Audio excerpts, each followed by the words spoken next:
अगर आपके घर में कोई भी दवाई लेता है, किसी भी चीज़ की दवाई लेता है, बीपी की, शुगर की, राइट, कोलेस्ट्रॉल वाली दवाई, तो उनको ये बता देना कि वो दवाई लिया, डॉक्टर ने जितना डोज बताया, ठीक है ना, मान लो 500 mg मेटफॉर्मिन लेना है तो 2 बार लेना है, तो 500 mg डॉक्टर ने बताया। जब दवाई मुंह से गया कहाँ जाएगा? पेट में जाएगा ना। वो तो पेट में जाने के बाद अब पेट डिसाइड करेगा कि उसको कितना ब्लड में भेजना है, कितना लिवर में भेजना है, कितना स्टूल में जाएगा, वो पेट डिसाइड करेगा ना। डॉक्टर ने तो ये डिसाइड किया कि आपके मुंह के अंदर कितना जाना चाहिए, लेकिन उस मुंह के अंदर जितना गया उसमें से पेट में से ब्लड में जो जाएगा वही आपके बॉडी में असर करेगा, जो भी असर करना उसको।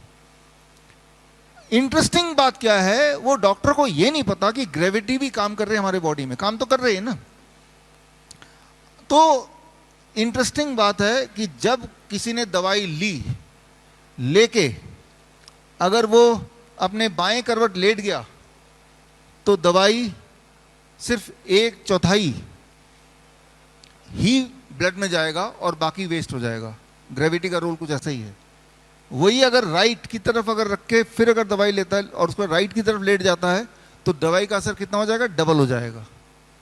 वही अगर दवाई लेने के बाद खड़े रहता है, वो बैठता नहीं है, खड़े रहता है, तो दवाई कितना गुना हो जाएगा सर? 3 गुना हो जाएगा, राइट। और अगर वो दवाई खाने के पहले कुछ नहीं खाता, खाने के बाद भी कुछ नहीं खाता है, तो दवाई का असर सेम वाला डोज का कितना असर हो जाएगा? 4 गुना हो जाएगा।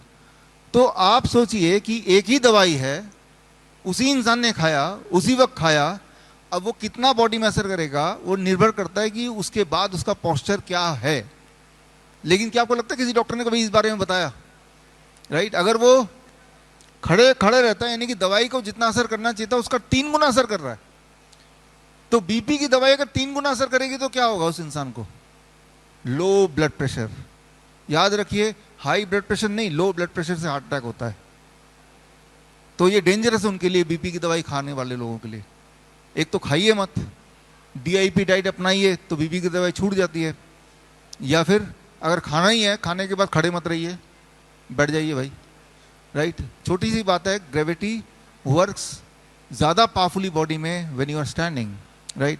तो ये इंटरेस्टिंग एक फील्ड है जिससे हम किसी की जान बचा सकते हैं, सिर्फ ये बता के भाई जब आप खड़े होके रहते हैं खाना दवाई लेने के बाद, और अगर ब्लड शुगर की दवाई है और आपने खाया और उसके बाद बैठे नहीं, चलने लगे, खड़े होने लगे, तो उसकी असर 3 गुना हो गई जितना होना था एक्सपेक्टेडली, तो आपके ब्लड में शुगर क्या होगा? ज़्यादा होगा, कम होगा?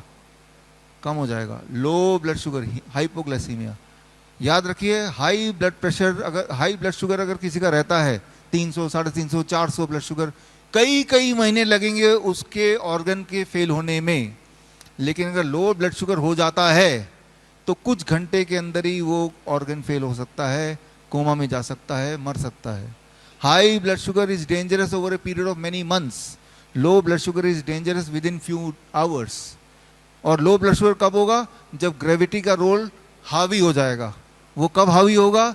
जब वो खड़े रह के वही वाला दवाई लेगा, खड़े रहेगा उसके बाद भी, तब।